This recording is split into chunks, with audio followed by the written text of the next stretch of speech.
여러분은 은퇴하고 통장에 얼마가 남아 있어야 안심이 되실 것 같습니까?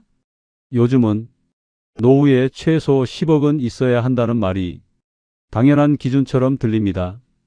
그래서 은퇴할 때 1억밖에 남지 않은 저는 한동안 밤잠을 이루지 못했습니다.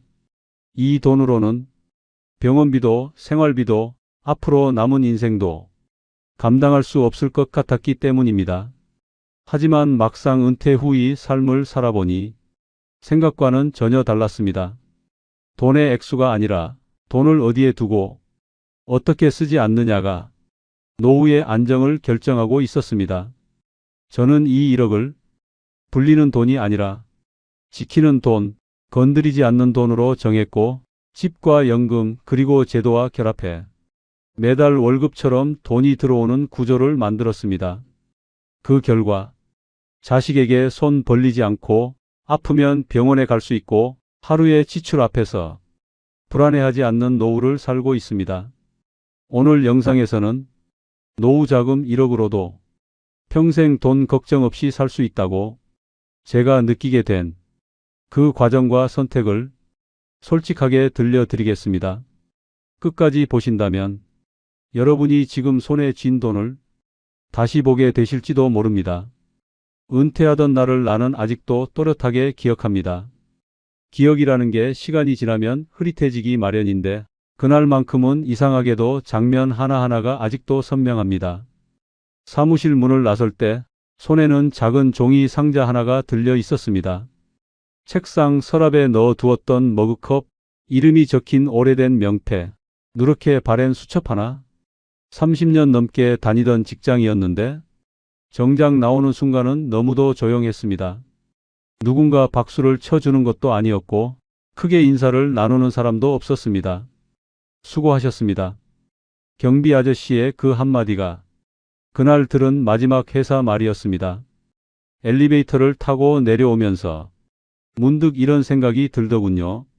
이제 정말 끝이구나. 끝이라는 말이 해방처럼 느껴질 줄 알았습니다. 그동안 얼마나 힘들었습니까? 야근, 회식, 실적, 평가, 매달 숫자에 쫓기며 살았던 날들이었는데 막상 그 모든 것에서 벗어나는 순간 가슴이 시원해지기는커녕 속이 텅 비어버린 느낌이 들었습니다. 집에 돌아오는 길, 차창 밖으로 지나가는 풍경이 유난히 낯설게 보였습니다. 평소와 똑같은 도로, 똑같은 신호등인데 이제는 더 이상 출근하지 않아도 된다는 사실이 오히려 현실감이 없었습니다. 집에 도착해 문을 열자 아내가 부엌에서 나왔습니다. 아무 말 없이 제 얼굴을 한번 보고 물 한 잔을 내밀더군요. 고생했어요. 그 말 한마디에 괜히 울컥해서 고개만 끄덕였습니다. 괜히 입을 열었다가는 뭐라도 쏟아질 것 같았거든요. 그날 저녁 우리는 평소보다 말을 적게 했습니다. 반찬 맛도 잘 느껴지지 않았고 TV 소리도 귀에 잘 들어오지 않았습니다. 아내는 일부러 아무 말도 하지 않았습니다. 그 침묵이 고맙기도 하고 한편으로는 더 무겁게 느껴지기도 했습니다. 밤이 깊어지고 아내가 먼저 방으로 들어간 뒤 저는 혼자 거실에 남았습니다. 불은 하나만 켜두고 소파에 앉아 텔레비전을 켰습니다. 요즘 텔레비전을 틀면 꼭 나오는 말들이 있지 않습니까? 노후 준비 충분하십니까? 이제는 최소 10억은 있어야 합니다. 매달 현금 흐름 300만 원은 기본입니다. 전문가라는 사람들이 단정적인 얼굴로 그런 말을 할 때마다 제 가슴이 서서히 조여오는 느낌이 들었습니다. 마치 저를 겨냥해서 말하는 것처럼요. 10억. 그 숫자가 화면에 자막으로 뜨는 순간 저는 무의식적으로 리모컨을 내려놓고 테이블 위에 올려둔 휴대전화를 집어들었습니다. 그리고 은퇴 전부터 수십 번도 더 들여다봤던 그 통장을 다시 열어보았습니다. 잔액 1억. 그 숫자를 보는 순간 이상하게도 돈보다 먼저 제 인생이 떠올랐습니다. 나는 평생을 뭘 하고 산 걸까? 남들은 10억씩 준비했다는데 나는 왜 고작 이 정도일까? 1억이라는 숫자가 갑자기 너무 작아 보였습니다. 아니, 정확히 말하면 작아 보인다기보다는 부족한 사람처럼 느껴졌습니다. 마치 시험 성적표를 받아들고 남들보다 한참 뒤처진 걸 확인한 기분이었습니다. 열심히 살았다고 믿었는데 그 믿음이 한순간에 부정당하는 느낌이었습니다. 그날부터 잠이 오지 않았습니다. 불을 끄고 누워도 눈앞에는 숫자만 떠올랐습니다. 10억, 5억, 3억, 그리고 마지막에 늘 남는 1억. 며칠이 지나자 불안은 점점 몸으로 내려왔습니다. 가슴이 답답하고 숨이 막히는 것 같았고 괜히 한숨이 자주 나왔습니다. 아내는 아무 말도 하지 않았지만 제가 밤마다 뒤척이는 걸 다 알고 있었을 겁니다. 결국 어느 날 밤 저는 거실로 나와 불도 켜지 않은 채 소파에 앉았습니다. 그리고 스마트폰 계산기를 켰습니다. 하지 말아야 한다는 걸 알면서도 확인하지 않으면 이 불안이 더 커질 것 같았거든요. 1억 원.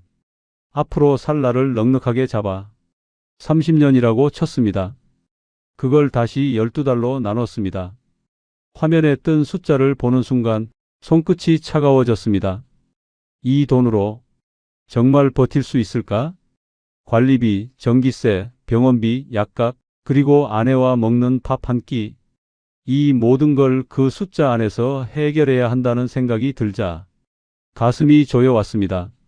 그때 처음으로 돈이 없어서 무섭다기보다 앞으로의 시간이 감당되지 않을 것 같아서 무섭다는 생각이 들었습니다. 그날 밤 저는 제 인생의 후반전이 이미 실패로 정해진 것 같다는 막연한 공포에 사로잡혀 있었습니다. 그런데 말이에요. 그때 저는 아직 몰랐습니다. 이 통장에 찍힌 1억이라는 숫자가 앞으로 제 인생을 가장 편안하게 만들어 줄 거라는 사실을요. 그때는 정말 몰랐습니다. 이 돈이 저를 불안 속으로 밀어넣는 족쇄가 아니라 오히려 평생 돈 걱정에서 꺼내줄 가장 단단한 열쇠가 될 줄은요. 그날 밤 저는 그렇게 생각했습니다. 이 돈으로는 안 된다. 나는 실패했다. 하지만 지금 돌아보면 그날이 바로 제 생각이 완전히 바뀌기 시작한 출발점이었습니다. 그리고 그 변화의 시작은 며칠 뒤 오랜만에 걸려온 한 통의 전화에서부터였습니다. 전화는 저녁 무렵에 왔습니다. 평소 같으면 모르는 번호는 잘 받지 않았을 텐데 그날은 손이 먼저 움직였습니다. 버릇처럼 뭔가 큰일이 생긴 건 아닐까 하는 불안이 이미 몸에 배어 있었거든요. 형, 나야. 오랜만이다. 목소리를 듣는 순간 알아챘습니다. 예전 직장 후배였습니다. 은퇴하고 나서 한두 번 연락이 오다 끊겼던 아이였죠. 반갑기도 했고 한편으로는 이상하게 가슴이 철렁했습니다. 요즘은 반가운 전화보다 무슨 소식이냐가 먼저 떠오르는 시절이 되어버렸으니까요. 형, 이번에 우리 몇 명 모이기로 했어요. 형도 나와요. 오랜만에 얼굴 좀 봅시다. 그 말을 듣는 순간 제 입에서는 자동으로 이런 말이 나왔습니다. 아, 내가 요즘 좀 바빠서. 은퇴한 사람이 바쁠 게 뭐가 있습니까? 그런데도 그렇게 말했습니다. 왜냐하면 사람을 만나기가 겁났거든요. 막상 나가면 결국 돈 얘기로 흐를 게 뻔했으니까요. 요즘 사람들은 안부보다 먼저 어떻게 지내? 를 묻고 그 다음에는 자연스럽게 얼마나 준비했냐로 넘어가니까요. 후배는 눈치 없이 웃으며 말했습니다. 형, 바쁘긴요. 이제 편해야죠. 아, 그날은 진짜 우리끼리만 조용히 한잔 하는 거예요. 다들 은퇴하고 나서 마음이 좀 그래서 얼굴 보면서 풀자고요. 그 말이 묘하게 마음에 걸렸습니다. 마음이 좀 그래서. 그 말은 곧 다들 불안하다는 뜻이었죠. 그리고 불안한 사람들은 모이면 더 불안해집니다. 서로의 불안을 확인하고 그 불안을 더 큰 숫자로 덮어버리니까요. 그런데 말이에요. 그럼에도 저는 결국 나갈게라고 대답해버렸습니다. 왜냐하면 정말로 너무 오래 혼자 있었거든요. 집에만 있으니 생각이 커졌습니다. 불안은 혼자 있을 때 더 잘 자랍니다. 아내가 옆에 있어도 결국 제 머릿속에서는 내가 어떻게 해야 하지라는 질문만 맴돌았습니다. 어딘가에선 누가 확신을 줬으면 했습니다. 괜찮다. 당신만 그런 거 아니다. 그런 말 한마디라도 듣고 싶었는지도 모르겠습니다. 전화를 끊고 나서 저는 또 습관처럼 통장을 열었습니다. 잔액은 그대로였습니다. 1억. 그 숫자 하나가 어쩌면 제 마음을 누르는 돌덩이처럼 느껴졌습니다. 많지도 않고 적지도 않은 돈. 하지만 노후에 10억이라는 말이 머리에 박히면 1억은 갑자기 아무것도 아닌 돈이 되어버리더군요. 나중에 알았는데요. 돈이라는 건 숫자 자체보다 그 숫자에 붙는 이름이 더 무섭습니다. 1억이 비상금이면 든든한데 1억이 부족한 노후 자금이 되는 순간 그건 공포가 됩니다. 그때 저는 1억의 부족함이라는 이름을 붙여놓고 매일 그 부족함을 들여다보고 있었습니다. 그날 밤도 그랬습니다. 아내는 TV를 보다가 졸았습니다. 리모컨이 손에서 떨어질 듯 말 듯 저는 그 모습을 바라보다가 괜히 미안해졌습니다.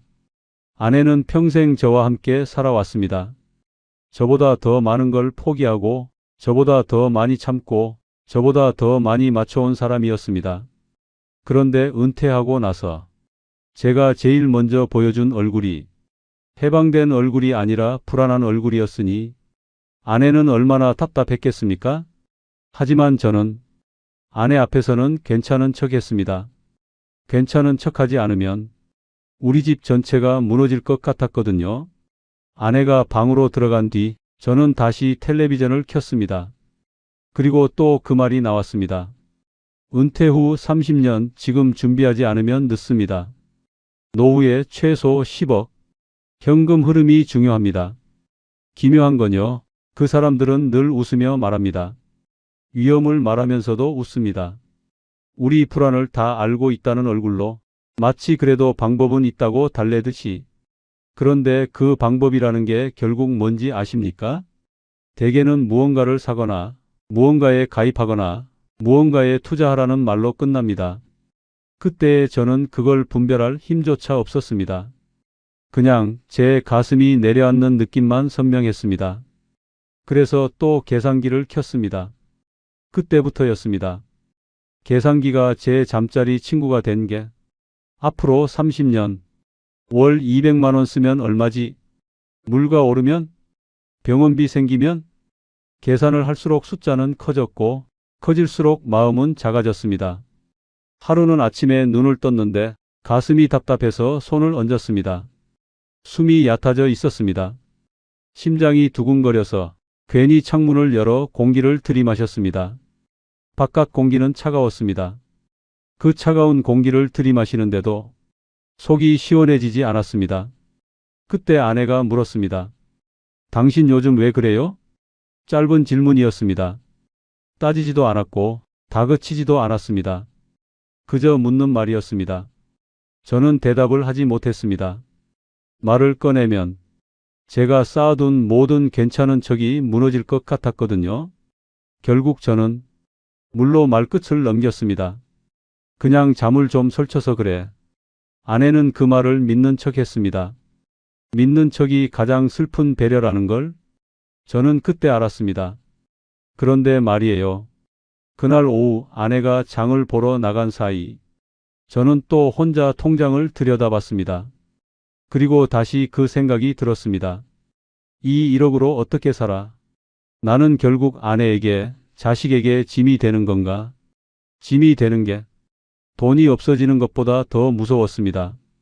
돈이 없는 건 어쩔 수 없는 일이라고 말할 수 있어도 짐이 되는 건 자존심이 무너지는 일이니까요. 저는 평생 폐 끼치지 말자는 마음으로 살았습니다. 회사에서도 집에서도 늘 먼저 참고 먼저 양보하고 나는 괜찮다고 말하며 버텼습니다. 그런데 은퇴하고 나니 제 인생은 갑자기 받는 사람이 되는 것 같았습니다. 그게 싫었습니다. 정말 싫었습니다. 그날 저녁 모임 날짜가 확정됐다는 메시지가 왔습니다. 다음 주 금요일 7시 예전 단골집 근처. 형도 꼭 오세요. 메시지를 읽고 나니 가슴이 또 답답해졌습니다. 모임에 가면 분명히 누군가 물을 겁니다. 얼마 챙겼냐? 연금은? 집은? 자식은 도와주냐?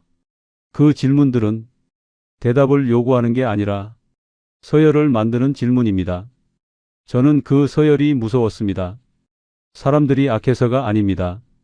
그들도 불안하니까요. 불안한 사람들은 서로를 비교해서 안심을 얻습니다. 나는 그래도 저 사람보단 낫다는 마음으로 자기 불안을 잠시 덮는 겁니다. 나중에 알았는데요. 그 비교가 노후를 가장 먼저 망가뜨립니다.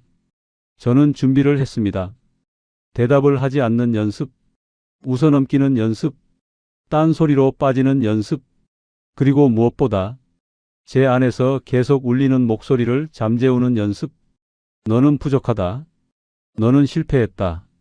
그 목소리는 외부에서만 들리는 게 아니라 제 머릿속에서 가장 크게 울렸습니다. 모임 전날 밤 저는 다시 거실 소파에 앉았습니다. 불을 하나만 켜두고 창밖을 바라봤습니다. 밖은 조용했습니다. 조용한데 마음은 더 시끄러웠습니다.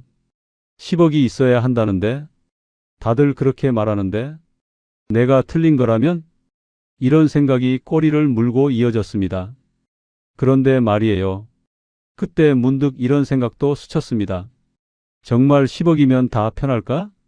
그 질문이 처음으로 생겼습니다. 저는 늘 나는 부족하다만 생각했지 그들이 정말 편한가를 생각해 본 적이 없었습니다. 어쩌면 저보다 더 가진 사람들도 불안할지도 모른다는 생각. 그 생각이 아주 작게 하지만 분명하게 제 가슴 한구석에서 싹 텄습니다. 모임 당일이 되었습니다. 저는 옷장 문을 열어 어떤 옷을 입을지 한참을 고민했습니다. 웃기죠? 은퇴한 사람이 모임에 나가는데 옷을 고르는데 그렇게 시간을 쓰다니요. 하지만 그날의 옷은 그냥 옷이 아니었습니다. 제 자존심이었고 제 마지막 체면이었습니다. 너무 좋은 옷을 입으면 괜히 가진 척하는 것 같고 너무 허름한 옷을 입으면 형편이 어렵나라는 시선을 받을 것 같았습니다. 결국 저는 가장 무난한 점퍼를 입었습니다. 아내가 거울 앞에서 제 옷깃을 한번 만져주었습니다. 당신 너무 걱정 말고 다녀와요. 그 말이 왜 그렇게 마음에 걸렸는지 모르겠습니다. 아내는 제 불안을 알고 있었습니다. 하지만 모른 척 해줬고 그 모른 척이 저를 더 미안하게 만들었습니다. 식당에 도착하니 이미 몇 명이 와 있었습니다. 형 여기요. 반가운 목소리들이 들렸습니다. 저도 모르게 웃음이 나왔습니다. 사람 얼굴을 보니 잠시 불안이 물러나는 느낌이 들었습니다. 처음에는 정말 옛날 이야기를 했습니다. 누가 누구랑 싸웠는지, 어느 부서가 힘들었는지, 누가 승진을 놓쳤는지. 그런데요, 막상 해보니까요, 그 이야기는 오래가지 않습니다. 술이 한두 잔 들어가면 사람들은 결국 현재로 돌아옵니다. 그리고 현재의 화두는 늘 돈입니다. 누군가가 먼저 말을 꺼냈습니다. 야, 요즘 물가 미쳤더라. 은퇴하고 나니까 더 겁나? 그 말을 시작으로 테이블 위에는 숫자들이 올라오기 시작했습니다. 정확한 숫자, 둔탁한 숫자, 사람을 눌러버리는 숫자들. 난 퇴직금이랑 이것저것 합치니까 그래도 꽤 되더라. 그래도 한 5억은 있어야지. 요즘은 10억이 기본이라던데. 그 말이 나오는 순간 저는 웃음을 삼켰습니다. 젓가락을 들고 있던 손에 힘이 들어갔습니다. 또 시작이구나. 제가 준비했던 그 서열의 질문들이 이제 곧 날아올 거라는 걸 알았습니다. 형은 어때요? 형은 준비 좀 하셨죠? 그 질문을 기다리는 시간이 그날은 유난히 길게 느껴졌습니다. 저는 잔을 들어 올렸습니다. 술이 쓰게 넘어갔습니다. 그때 이상한 일이 하나 생겼습니다. 말로는 불안하다, 큰일이다 하던 사람들의 얼굴이 진짜로 불안해 보이더군요. 웃고 있는데 눈은 흔들리고 있었습니다. 그래도 난 괜찮다는 말 뒤에 혹시 나는 아닌가라는 공포가 숨어 있었습니다. 그 순간 저는 아주 작게 깨달았습니다. 불안은 돈이 적어서만 오는 게 아니구나. 돈이 많아도 불안한 사람은 불안합니다. 그걸 그날 그 자리에서 처음으로 봤습니다. 하지만 저는 아직 확신할 수 없었습니다. 저 사람들이 정말 불안해서 저럴까? 아니면 그냥 허세일까? 확인하고 싶었습니다. 정말로 돈이 많으면 편해지는 건지, 그리고 그 확인은 그 모임이 끝난 뒤 제가 집으로 돌아가는 길에서 더 분명해졌습니다. 식당 문을 열고 나오는데 바람이 얼굴을 때렸습니다. 차가운 바람이었습니다. 옷깃을 세우며 걷는데 이상하게도 그 바람이 살처럼 느껴졌습니다. 나는 왜 이렇게 아플까? 나는 왜 이렇게 작은 숫자에 눌려 있을까? 집으로 가는 길, 저는 주머니 속에서 휴대전화를 꺼냈습니다. 그리고 다시 통장을 열었습니다. 1억. 그 숫자를 보는 순간 오늘 모임에서 들었던 5억, 10억이 머릿속에서 다시 떠올랐습니다. 그런데 말이에요. 그날만큼은 그 숫자들이 예전처럼 절망으로만 느껴지지 않았습니다. 왜냐하면 그들이 가진 숫자만큼 그들의 얼굴도 편해 보이지 않았으니까요. 저는 걸음을 멈추고 잠시 서 있었습니다. 가로등 아래에서 제 그림자가 길게 늘어져 있었습니다. 그리고 생각했습니다. 내가 정말로 두려운 건 1억이라는 돈이 아니라 내가 기준에서 밀려났다는 느낌이구나. 여기서 중요한 게 있어요.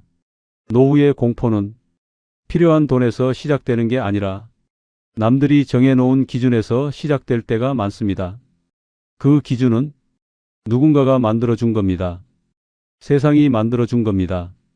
그리고 우리는 그걸 그대로 믿고 스스로를 평가해 버립니다.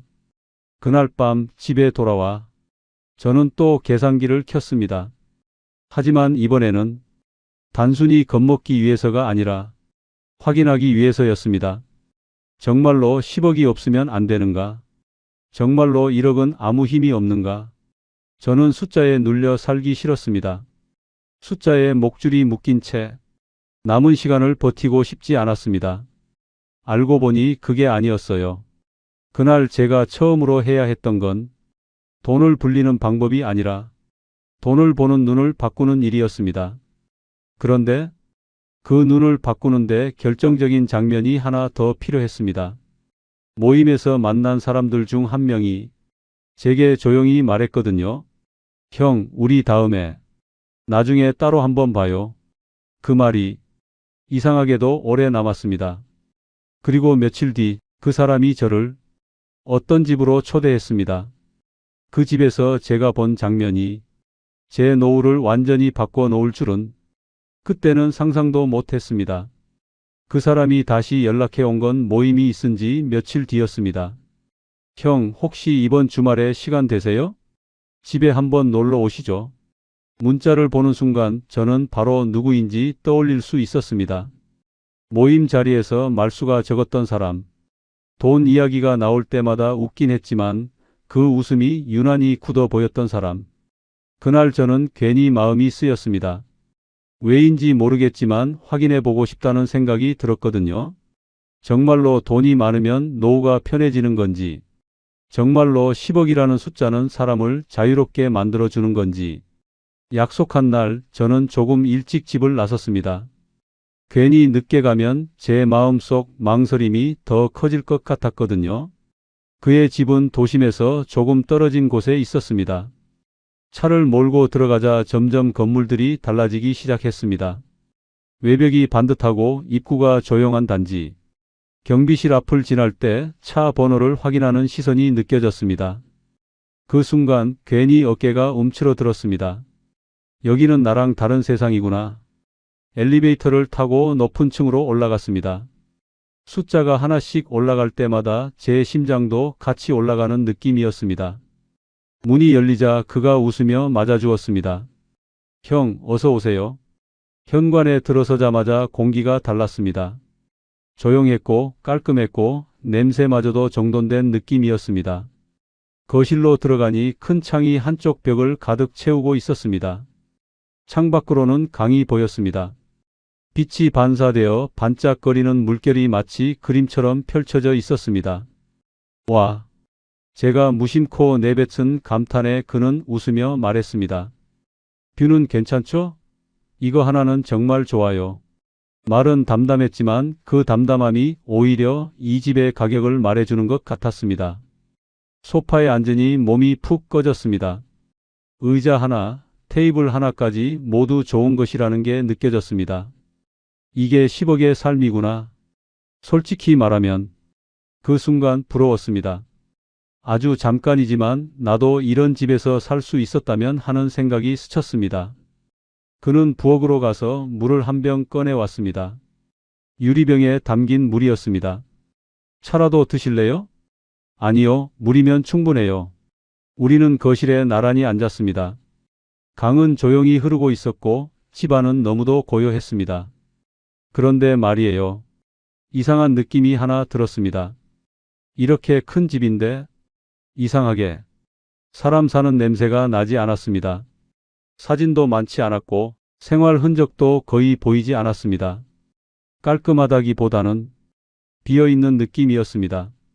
제가 그걸 느꼈는지 그는 갑자기 한숨을 쉬었습니다. 형 사실 말이죠. 그의 목소리가 낮아졌습니다. 요즘 잠을 잘 못 자요. 저는 아무 말도 하지 않았습니다. 그저 고개만 끄덕였습니다. 사람이 진짜 할 말이 있을 때는 침묵이 더 편할 때가 있거든요. 집값이 오르면 뭐 합니까?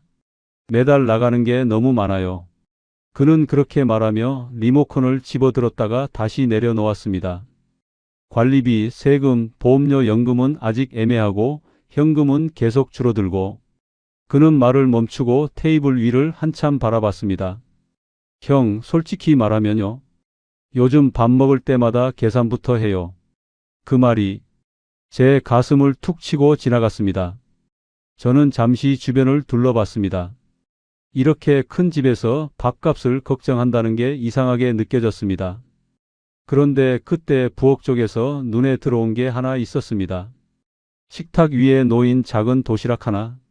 편의점 로고가 선명하게 찍힌 유통기한 스티커가 붙어 있는 도시락이었습니다. 아까 점심은 그걸로 때웠어요. 그가 제 시선을 눈치챘는지 머쓱하게 웃으며 말했습니다. 혼자 먹는데 굳이 밖에서 사 먹을 필요 있나 싶어서요. 그 말을 듣는 순간 제가 알고 있던 부자의 이미지가 조금씩 금이 가기 시작했습니다. 10억짜리 집, 강이 내려다 보이는 거실. 그런데 점심은 5천원짜리 도시락.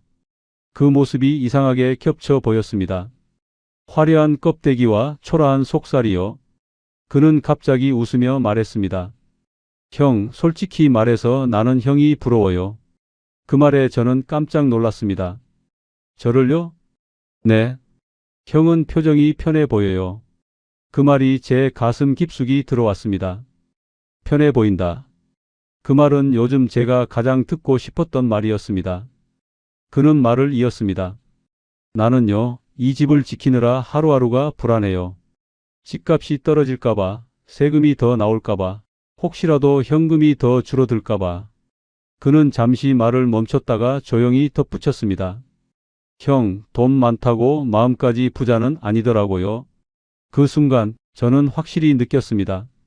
이 집은 화려했지만 그의 마음은 갇혀 있었습니다. 집은 넓은데 삶은 좁아 보였습니다. 저는 그제야 깨달았습니다. 제가 그동안 두려워했던 건 1억이라는 돈이 아니라 이렇게 살아야 할지도 모른다는 미래였다는 걸요. 돈이 많아도 자유롭지 못한 삶. 숫자에 갇혀 하루하루를 계산하며 사는 삶. 그게 제가 진짜로 피하고 싶었던 모습이었습니다. 잠시 후 그는 냉장고를 열어 물병을 하나 더 꺼냈습니다. 냉장고 안은 생각보다 텅 비어 있었습니다. 그때 이상하게도 제 집 냉장고가 떠올랐습니다. 반찬 몇 개, 과일 조금, 아내가 정리해둔 통. 크진 않지만 항상 채워져 있던 그 모습이요. 그는 말했습니다. 형, 나는 요즘 하루에 10,000원 쓰는 것도 용기가 필요해요. 그 말을 듣는 순간 제 마음속에서 무언가가 툭 하고 떨어졌습니다. 여기서 중요한 게 있어요. 노후의 불안은 돈의 액수에서 오지 않습니다. 돈을 마음대로 쓰지 못하는 상태, 그게 사람을 가장 먼저 무너뜨립니다. 우리는 잠시 말없이 창밖을 바라봤습니다. 강은 여전히 흐르고 있었고 해는 조금씩 기울고 있었습니다. 집을 나설 시간이 되자 그는 현관까지 배웅해 주었습니다. 형, 다음에 또 봐요. 그래요. 건강 잘 챙기고. 문을 나서며 저는 마지막으로 그 집을 한 번 더 바라봤습니다. 화려했습니다. 하지만 이상하게도 부럽지 않았습니다. 엘리베이터를 타고 내려오면서 저는 생각했습니다. 내가 원한 노후는 저런 집이 아니었구나. 차에 올라 시동을 걸었습니다. 라디오에서는 또 누군가 말하고 있었습니다. 노후에 최소 10억은 있어야. 저는 조용히 볼륨을 줄였습니다. 그리고 제 통장을 다시 열었습니다. 1억.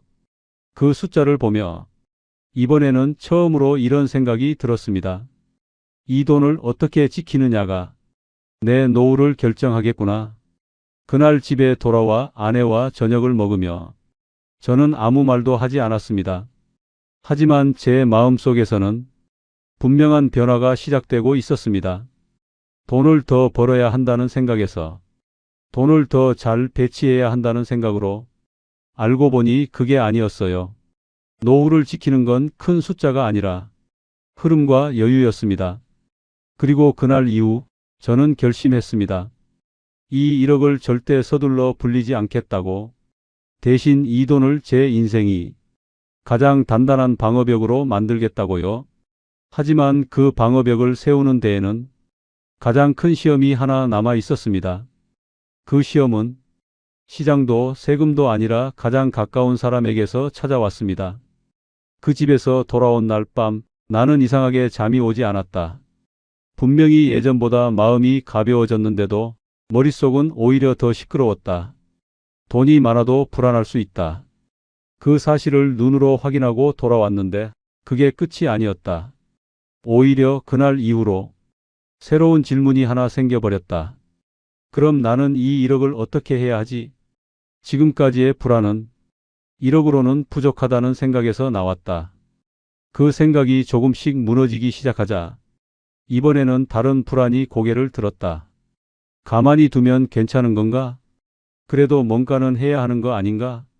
사람 마음이라는 게 참 묘하다. 겁이 조금 줄어들면 곧바로 조급함이 들어온다. 불안에서 벗어나려다가 이번에는 욕심에 발을 담그게 되는 거다. 그날 밤 나는 또다시 통장을 열었다. 1억. 그 숫자를 보는 눈이 예전과는 달라져 있었다. 이제는 그 숫자가 절망처럼 보이지 않았다.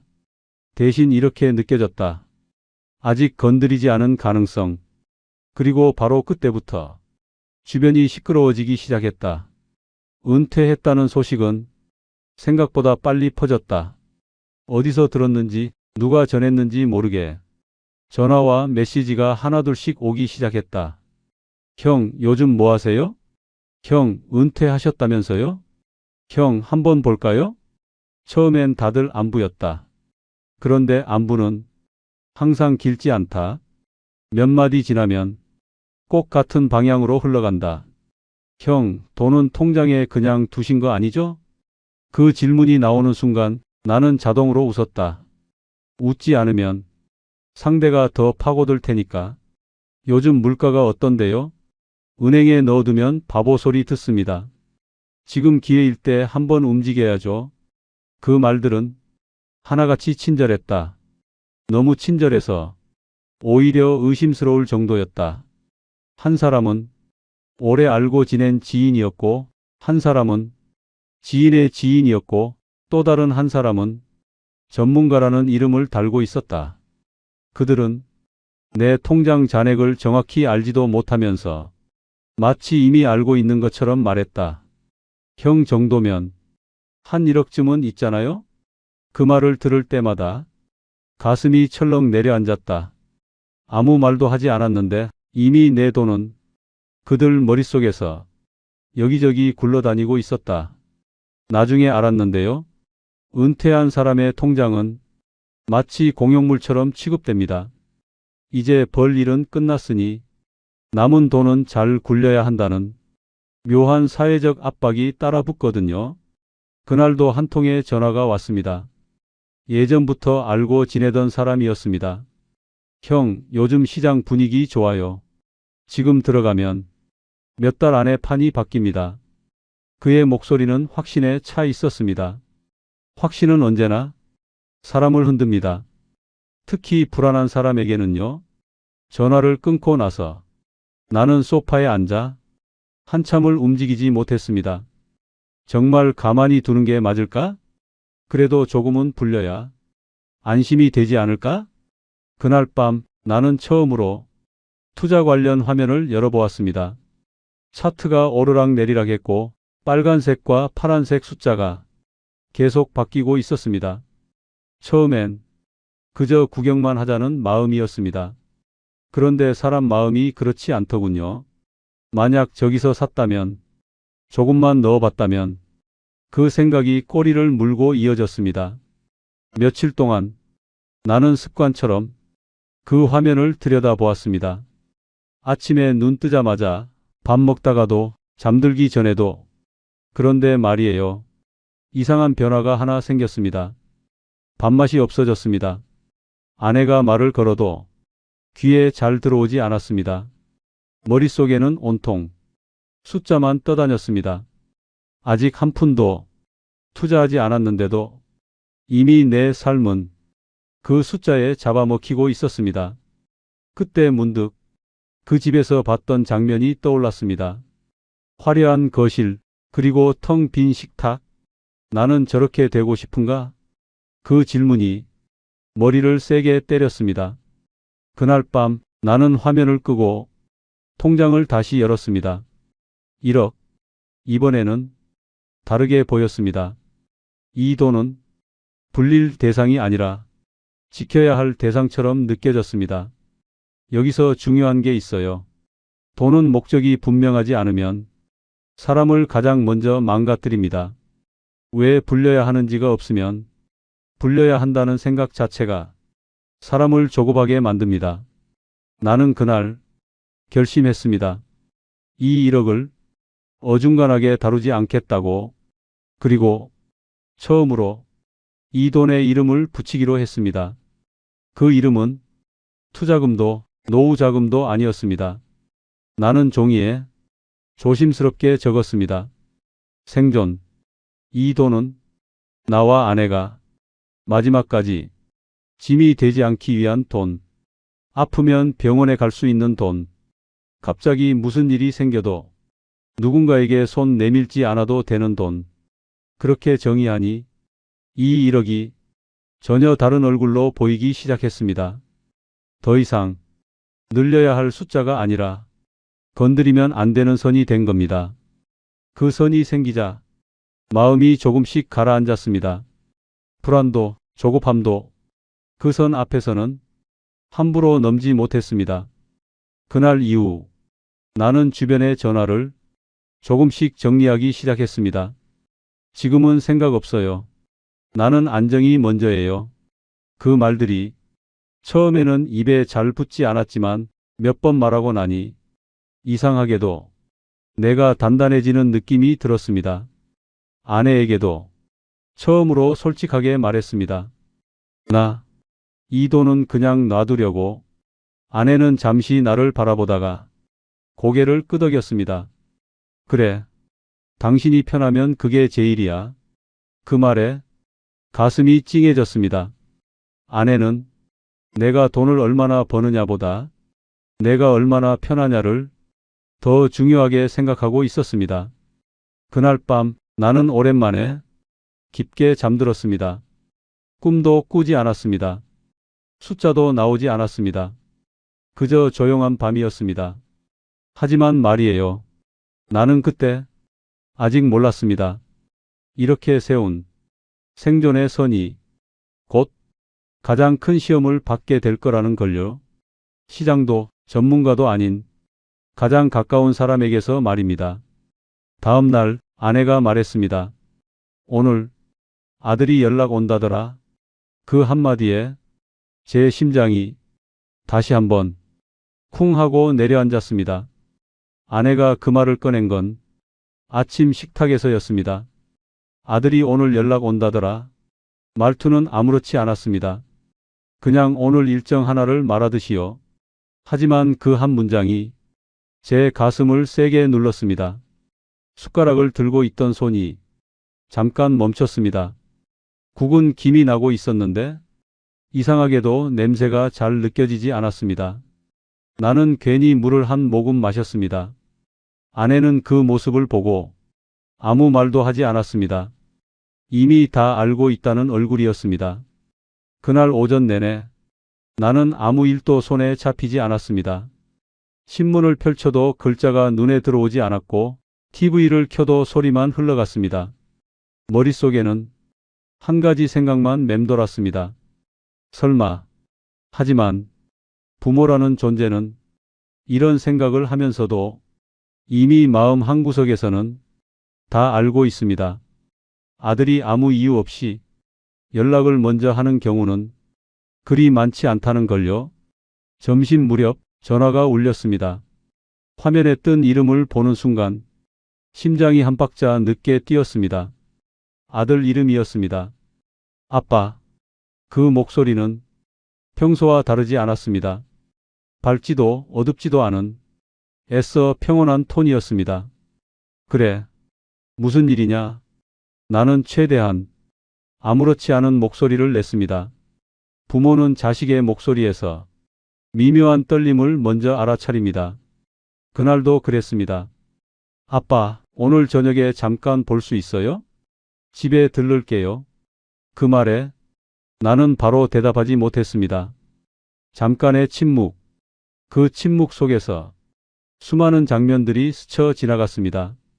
어릴 적 손을 잡고 다니던 모습, 대학 합격 통지서를 들고 오던 날, 결혼식 날, 눈을 마주치지 못했던 순간까지. 그래, 와라. 전화를 끊고 나니 숨이 길게 나왔습니다. 마치 한동안 참고 있던 숨을 이제야 내쉬는 느낌이었습니다. 아내에게 전화를 왔다는 말을 했더니 아내는 고개만 끄덕였습니다. 저녁 뭐 해줄까? 그 질문이 괜히 가슴을 아프게 했습니다. 아내는 이미 무슨 이야기가 나올지 짐작하고 있었을 겁니다. 하지만 모르는 척 해주고 있었습니다. 저녁이 가까워질수록 집안의 공기가 조금씩 무거워졌습니다. 괜히 TV 소리만 커졌고 시계 초침 소리가 유난히 크게 들렸습니다. 현관에서 문 여는 소리가 났습니다. 아빠, 아들이 들어왔습니다. 손에는 과일 상자가 들려 있었습니다. 괜히 마음이 더 쓰였습니다. 이런 날일수록 괜히 더 잘하려는 게 자식이니까요. 와서 뭐 하냐? 그냥 오지. 그래도 빈손으로 오기 뭐해서요. 그 말 한마디에도 내 마음은 이미 흔들리고 있었습니다.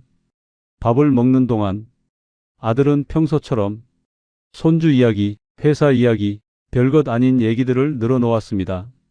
너무 평소 같아서 오히려 더 불안했습니다.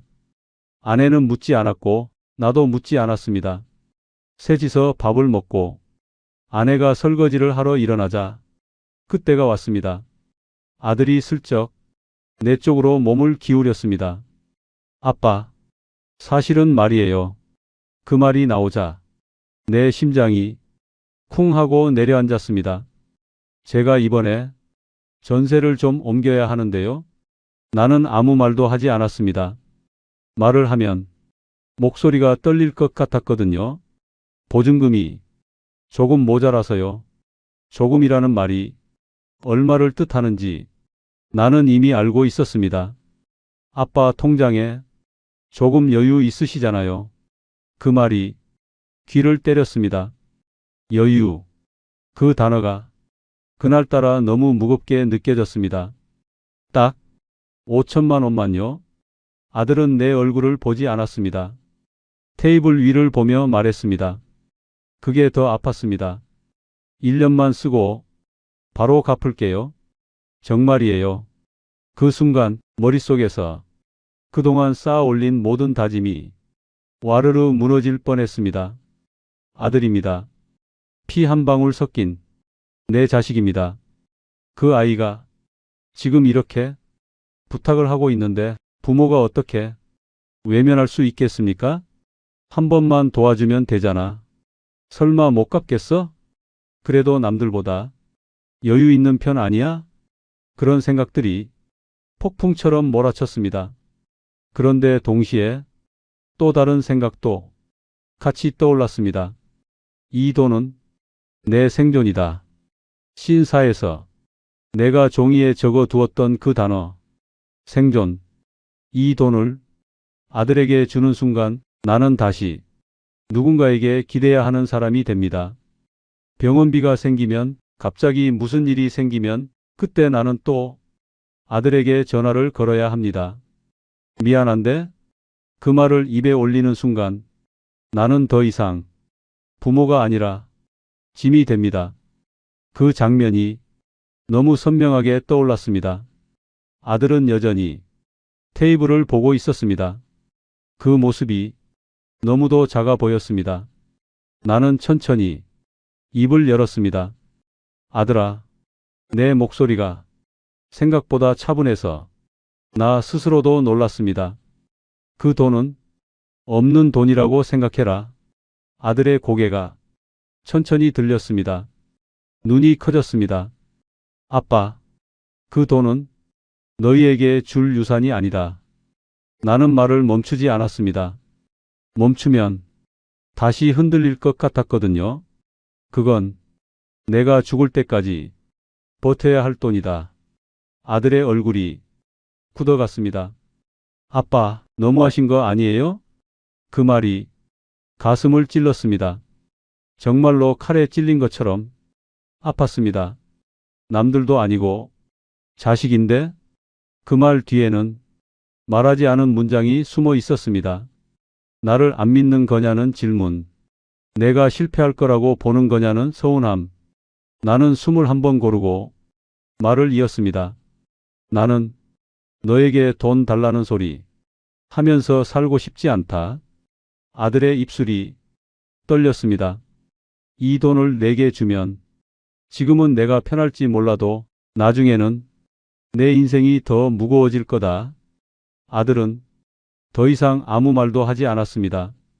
잠시 침묵이 흘렀고 그 침묵이 집안을 꽉 채웠습니다. 아내가 부엌에서 나와 우리를 바라봤습니다. 아무 말도 하지 않았지만 상황을 다 이해한 눈빛이었습니다. 아들은 자리에서 일어났습니다. 알겠습니다. 그 말은 너무 짧았습니다. 그래서 더 아팠습니다. 저 갈게요. 문을 닫는 소리가 집안에 크게 울렸습니다. 그 소리가 제 가슴 안에서도 울렸습니다. 아내가 한참을 말없이 있다가 입을 열었습니다. 당신 너무 냉정한 거 아니야? 그 말에 나는 아무 대답도 하지 못했습니다. 냉정한 게 아니라 두려웠다고 말하고 싶었지만 그 말은 변명처럼 들릴 것 같았습니다. 그날 밤 나는 한숨도 자지 못했습니다. 통장을 손에 쥐고 거실에 앉아 한참을 바라봤습니다. 1억, 이 돈이 나를 지켜주고 있다는 확신과 이 돈 때문에 아들을 밀어냈다는 죄책감이 서로 싸우고 있었습니다. 내가 잘한 걸까? 내가 틀린 걸까? 부모라는 역할은 언제나 정답이 없습니다. 그래서 더 아픕니다. 하지만 말이에요. 그날 밤 나는 스스로에게 이렇게 말했습니다. 내가 무너지면 이 가족은 더 크게 무너진다. 그 믿음 하나로 나는 버텼습니다. 그리고 며칠 뒤 예상하지 못한 변화가 조용히 찾아왔습니다. 그 변화는 아들의 전화 한 통으로 시작됐습니다. 아들이 다녀간 뒤로 집안은 한동안 조용했습니다. 조용하다는 말이 맞지 않을지도 모르겠습니다. 소리는 없었지만 침묵은 늘어났고 그 침묵은 무게가 있었습니다. 아내와 나는 필요한 말만 했습니다. 밥 먹자, 약 챙겼어, 불 꺼야지. 그런 말들만 오갔습니다. 괜히 다른 말을 꺼냈다가는 서로의 마음을 더 헤집을 것 같았거든요. 밤이 되면 나는 다시 거실로 나왔습니다. 소파에 앉아 불도 켜지 않은 채 창밖을 바라보는 시간이 늘어났습니다. 아들의 얼굴이 자꾸 떠올랐습니다. 굳어있던 표정, 말없이 신발을 신던 뒷모습. 내가 너무한 건가? 부모가 돼서 이렇게까지 해야 했나? 그 생각이 밤마다 나를 붙잡았습니다. 하지만 동시에 다른 목소리도 들려왔습니다. 그래도 이 돈을 건드리면 안 된다. 이건 내 고집이 아니라 내 책임이다. 두 목소리가 하루에도 몇 번씩 싸웠습니다. 아내는 그런 나를 보고도 아무 말 하지 않았습니다. 말 대신 아침마다 밥상을 차려 주었고 약을 챙겨 주었고 괜히 더 조용히 움직였습니다. 그 배려가 오히려 더 마음을 아프게 했습니다. 며칠이 지나자 몸이 먼저 반응하기 시작했습니다. 잠이 얕아졌고 어깨가 자주 뭉쳤고 아침에 일어나도 개운하지 않았습니다. 그때 문득 이런 생각이 들었습니다. 이렇게 계속 앉아만 있으면 내가 먼저 무너진다.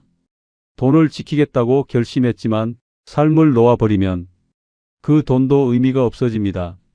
그래서 어느 날 아침 나는 일부러 집을 나섰습니다. 특별한 목적은 없었습니다. 그냥 걷고 싶었습니다. 동네를 한 바퀴 돌았습니다. 평소엔 차로만 다니던 길을 천천히 걸었습니다.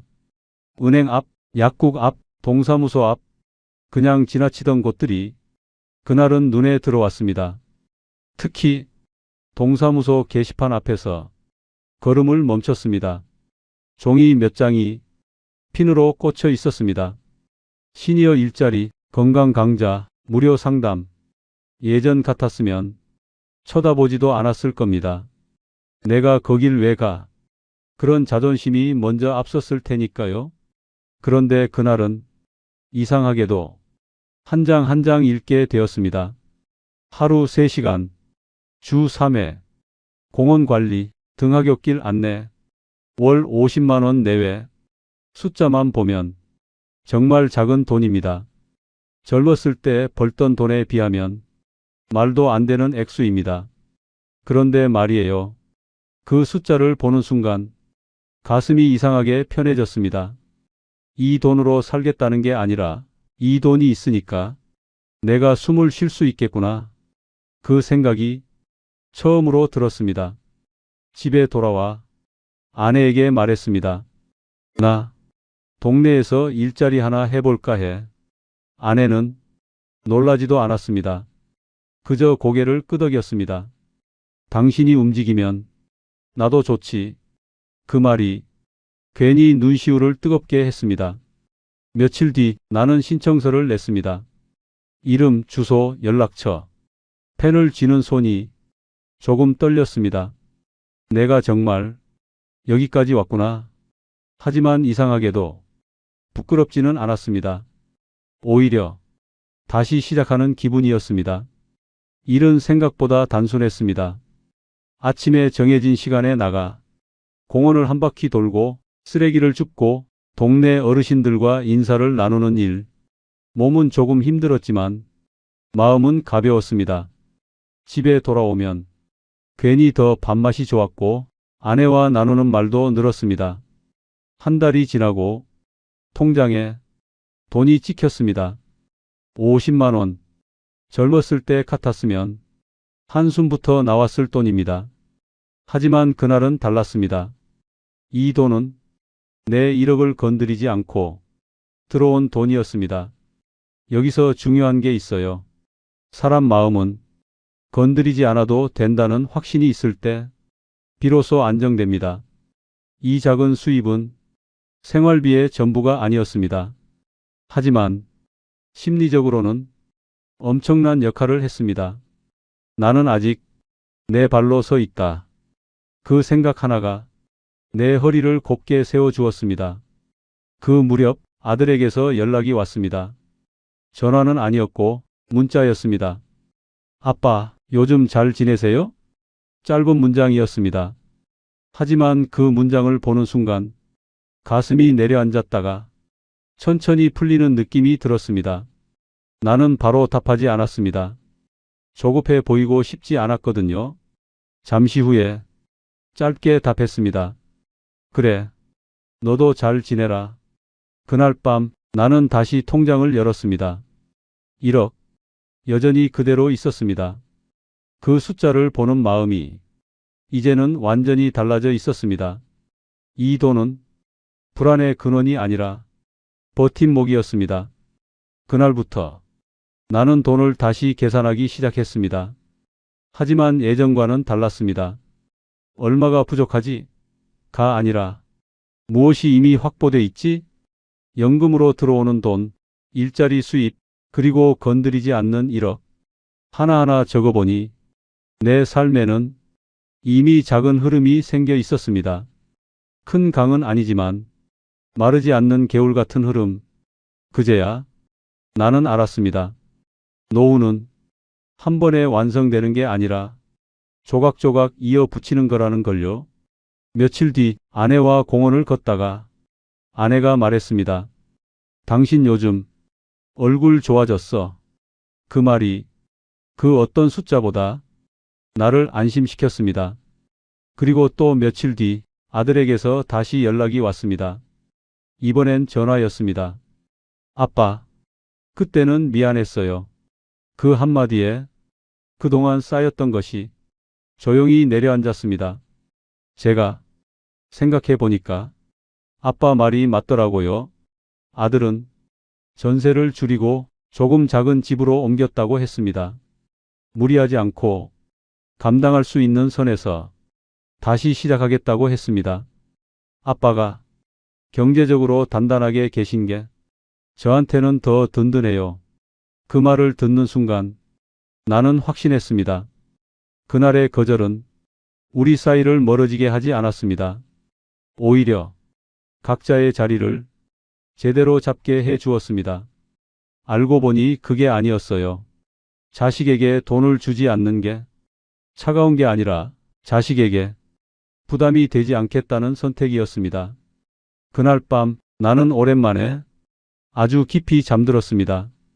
돈 걱정 때문이 아니라 내 삶이 다시 움직이기 시작했다는 안도감 때문이었습니다. 그리고 그때 나는 느꼈습니다. 이제는 시스템을 만들어야 할 때구나. 불안에 휘둘리는 삶이 아니라 흐름이 있는 삶, 숫자에 눌리는 삶이 아니라 숫자를 배치하는 삶.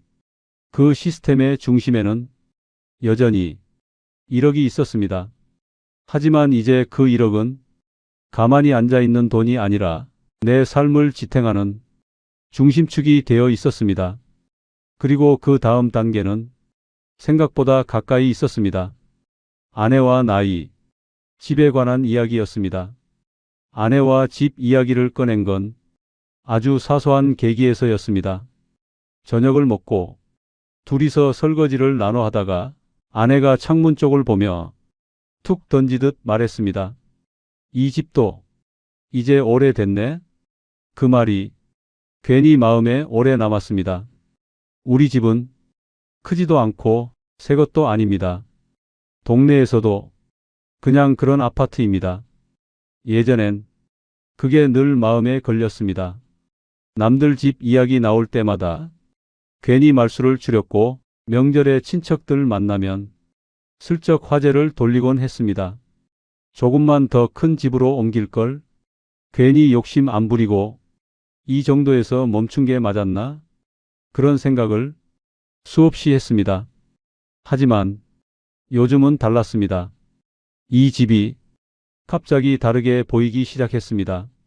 그래도 우리가 여기서 얼마나 오래 살았어? 내 말에 아내가 고개를 끄덕였습니다. 아이 키우고 직장 다니고 아픈 날도 기쁜 날도 이 집 안에서 다 겪었습니다. 그러다 문득 이런 생각이 들었습니다. 이 집은 정말 아무 역할도 안 하고 있는 걸까? 그동안 나는 집을 지켜야 할 자산으로만 봤습니다. 값이 오르나 떨어지나 언제 팔아야 하나. 그런데 말이에요. 그 집에서 봤던 화려한 감옥이 자꾸 떠올랐습니다. 큰 집인데 현금이 없어 하루하루가 불안했던 그 모습. 나는 그렇게 살고 싶지 않았습니다. 그래서 나는 처음으로 집을 도구로 보기 시작했습니다.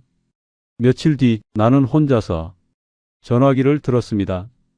예전 같았으면 망설였을 겁니다. 괜히 알아봤다가 마음만 흔들리는 거 아니야? 하지만 이번엔 달랐습니다.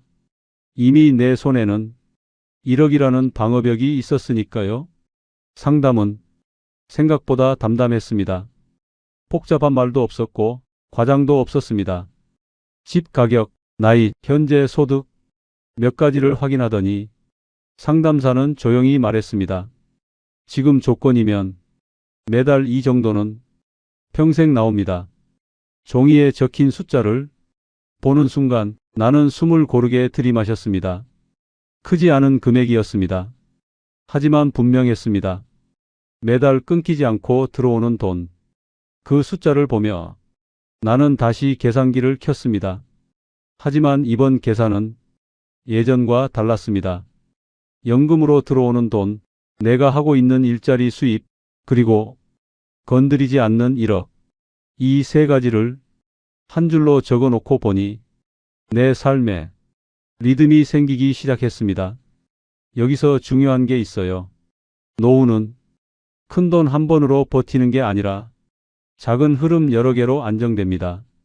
한쪽이 흔들려도 다른 쪽이 받쳐주면 전체가 무너지지 않습니다. 나는 그제야 그 구조를 눈으로 보기 시작했습니다.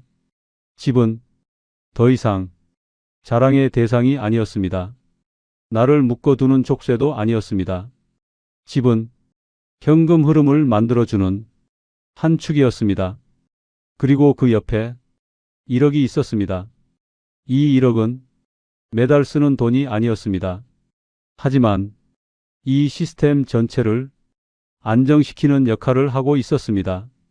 마치 자동차의 예비 타이어처럼요. 평소엔 보이지 않지만 있다는 사실만으로 운전이 달라집니다. 그날 밤 아내에게 조심스럽게 말했습니다.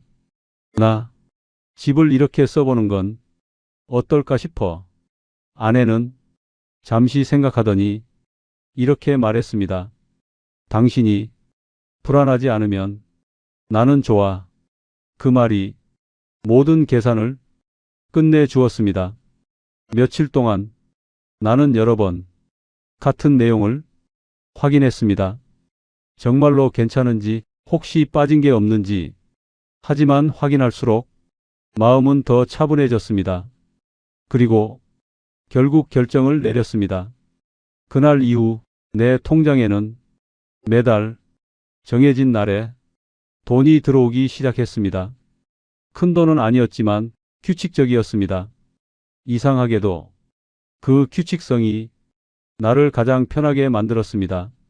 이번 달은 괜찮다. 다음 달도 들어온다. 이 확신 하나로 삶의 표정이 완전히 달라졌습니다.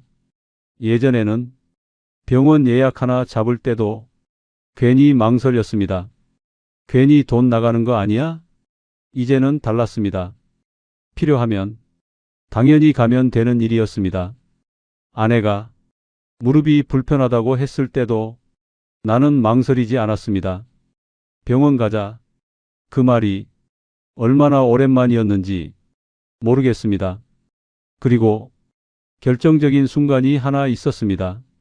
어느 날 보일러가 멈췄습니다. 한겨울밤이었습니다. 예전 같았으면 식은땀이 났을 겁니다. 이거 고치려면 얼마 나가? 하지만 그날은 달랐습니다. 나는 통장을 열어보지도 않고 수리기사에게 말했습니다. 필요한 만큼 하세요. 그 말을 하고 나서 나는 깨달았습니다. 이게 바로 돈 걱정이 사라진 상태구나. 돈이 많아서가 아니라 돈이 제자리에 있어서 가능한 말이었습니다. 그날 밤 보일러가 다시 돌아가고 집안이 따뜻해지자 아내가 말했습니다. 당신, 요즘 진짜 달라졌어. 나는 웃으며 대답했습니다. 이제야 제자리 찾은 것 같아. 그 말은 돈 이야기가 아니었습니다. 삶 이야기였습니다. 예전에는 통장 잔고가 내 기분을 결정했습니다. 이제는 내 하루의 리듬이 통장을 지배하고 있었습니다. 알고 보니 그게 아니었어요. 노후에 필요한 건 10억이라는 숫자가 아니라 버틸 수 있는 구조였습니다. 그리고 그 구조의 한가운데에는 여전히 1억이 있었습니다. 그 1억은 쓰지 않기 때문에 의미가 있었고 있다는 사실만으로 내 삶의 균형을 잡아주고 있었습니다. 나는 그제야 처음으로 느꼈습니다. 아, 나는 이제 돈 걱정을 하지 않아도 되겠구나. 물론 부자가 된 건 아닙니다. 호화로운 삶도 아닙니다. 하지만 불안하지 않은 삶, 기다릴 수 있는 삶, 아무 일 없는 하루를 온전히 누릴 수 있는 삶, 그 삶이 지금 내 앞에 있었습니다. 그리고 이제 남은 건 마지막 하나였습니다. 이 돈을 언제까지 어떤 마음으로 가지고 갈 것인가? 그 답은 생각보다 단순했습니다. 요즘 저는 아침에 눈을 뜨면 예전과는 다른 질문으로 하루를 시작합니다. 오늘은 무엇을 걱정하지 않아도 되는 날일까? 그 생각부터 하게 됩니다. 은퇴 직후만 해도 아침은 늘 불안으로 시작됐습니다. 통장 잔고를 먼저 떠올렸고 앞으로 남은 시간이 막막하게만 느껴졌습니다. 하지만 지금은 다릅니다. 아침에 창문을 열고 바람을 느끼는 순간부터 마음이 크게 흔들리지 않습니다. 뉴스에서 노후에는 10억이 필요하다는 말을 들어도 이제는 그 말이 제 삶의 기준이 되지 않습니다. 왜냐하면 저는 이제 제 나름의 기준을 확실히 갖게 되었기 때문입니다. 한때 저는 1억이라는 돈이 제 인생의 초라한 성적표라고 생각했습니다. 남들은 10억, 20억을 이야기하는데 제 손에 남은 돈은 고작 1억이라는 사실이 저를 작게 만들었습니다. 하지만 지금은 그 생각이 완전히 달라졌습니다. 부자는 자산의 총액으로 결정되는 사람이 아니라 돈 앞에서 자기 삶의 중심을 잃지 않는 사람이라는 걸 이제는 알기 때문입니다.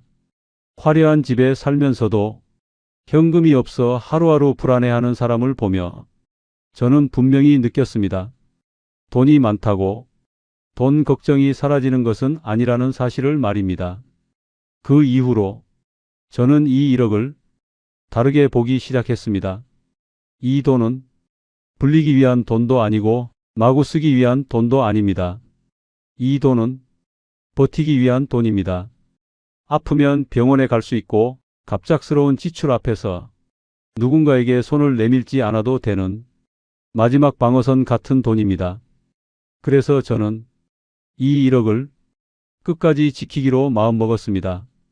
이 돈 덕분에 저는 아들에게 돈을 빌려주지 않는 아버지가 될 수 있었고 동시에 아들에게 돈을 빌리지 않는 아버지가 될 수 있었습니다. 이 두 가지는 겉으로 보기에는 비슷해 보이지만 삶에서는 전혀 다른 의미를 가집니다.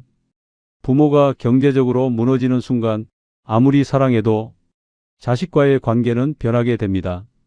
그건 의지의 문제가 아니라 현실의 문제입니다. 저는 그 현실을 마주하고 싶었습니다. 그래서 이 돈을 자식에게 줄 유산이 아니라 자식이 저를 끝까지 부모로 존중할 수 있게 만드는 조건으로 남기기로 했습니다. 아들은 이제 가끔 연락을 합니다. 그 전화에는 도움 요청이 아닌 일상의 이야기가 담겨 있습니다. 그것만으로도 저는 충분합니다. 아내와의 삶도 많이 달라졌습니다. 멀리 떠나지 않아도 큰 돈을 쓰지 않아도 하루가 편안합니다. 무엇보다 어떤 지출 앞에서도 삶 전체가 흔들리지 않는다는 점이 가장 큰 변화였습니다. 노후의 진짜 공포는 돈을 쓰는 것이 아니라 한 번의 지출로 삶의 균형이 무너지는 것입니다. 저는 그 균형을 이 1억으로 지키고 있습니다. 누군가 이렇게 묻습니다. 그 돈은 언제까지 가지고 계실 건가요? 저는 주저없이 이렇게 답합니다. 눈을 감는 날까지 가지고 있을 생각입니다. 이 1억은 자식에게 남길 유산이 아니라 제가 살아있는 동안 제 삶의 품위를 지켜주는 돈이기 때문입니다. 혹시 이 이야기를 들으며 이런 생각을 하고 계신 분도 있을지 모르겠습니다. 나는 1억도 없다. 나는 이미 늦은 것 같다. 하지만 꼭 말씀드리고 싶습니다. 노후 준비는 숫자의 크기가 아니라 돈을 대하는 태도에서 시작된다는 사실을 말입니다. 비싼 집을 고집하지 않고 남들의 기준에 휘둘리지 않고 이미 주어진 제도를 외면하지 않고 내 몸과 시간으로 조금이라도 움직일 수 있다면 그 어떤 금액도 삶을 지탱하는 힘이 될 수 있습니다. 저는 1억으로 돈 걱정이 사라졌습니다. 그 말은 부자가 되었다는 뜻이 아닙니다. 호화로운 삶을 살게 되었다는 뜻도 아닙니다. 다만 아프면 치료를 받을 수 있고 고장나면 고칠 수 있으며 누군가에게 아쉬운 소리를 하지 않아도 되는 삶을 살게 되었다는 뜻입니다.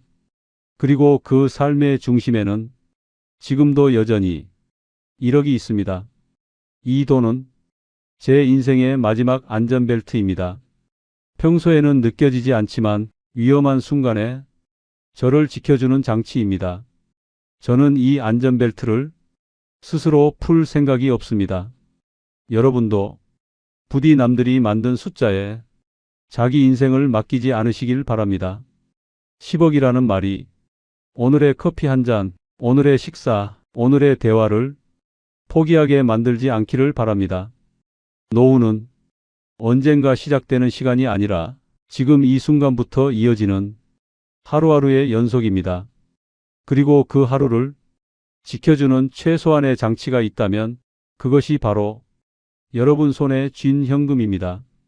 금액이 크지 않아도 괜찮습니다. 중요한 것은 그 돈을 어떻게 배치하고 어떤 마음으로 대하느냐입니다. 저는 이 1억을 통해 비로소 그 사실을 배웠습니다. 이 이야기가 지금 이 순간에도 숫자 때문에 불안해하는 누군가에게 작은 숨 돌릴 틈이 되기를 바랍니다. 끝까지 들어주셔서 진심으로 감사합니다. 여러분의 구독 하나가 누군가의 노후를 지키는 데 큰 힘이 됩니다. 지금 구독과 좋아요 꼭 눌러주시고 다음 사연에서 또 찾아뵐게요. 감사합니다.